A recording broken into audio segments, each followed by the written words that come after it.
కల్తీ నెయ్యి వ్యవహారంపై చర్చకు ప్రభుత్వం సిద్ధంగా ఉందని మంత్రి బీసీ జనార్దన్ రెడ్డి స్పష్టం చేశారు.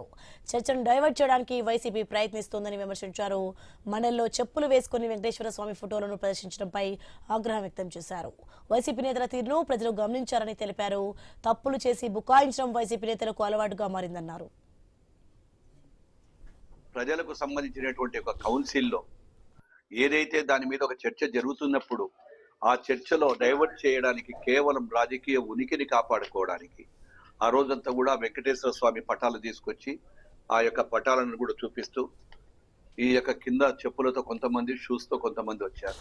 మరి ఇన్ని చూపించినా లేదు, మేము ఎలాంటి చెప్పులు వేసుకొని పోలేదు, మేము ఆ పని చేయలేదు, తప్పుడు పని చేయలేదని చెప్పేటువంటి కళ్ళ ముందర కనపడుతుంటే ఆ రోజు కల్తీ నవిలో కొవ్వు లేదన్నా కొవ్వు ఉంది అని చెప్పి, కొవ్వు కలిసిన మాట వాస్తవం అని చెప్పి వాళ్ళ సభ్యులే చెప్పారు. నువ్వు వేదికలో చర్చించాల్సినప్పుడు వేదిక మీ దగ్గర ఉన్నటువంటి మీ ఎక్కడైతే షరతులు ఉన్నాయో దాని మీద మేము ఎప్పుడు కూడా చర్చకు రెడీ అంటున్నాము.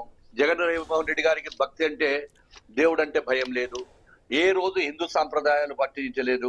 తను గాని తన భార్య గాని ఏ రోజైనా తిరుమలకు ఒక దేవుడికి బట్టలు తీసుకొని పరమార్థకు పోతే ఈయన ఒక్కడు బట్టలు తీసుకొని వెళ్తాడు. ఎందుకు నీ భార్య రాలేదు?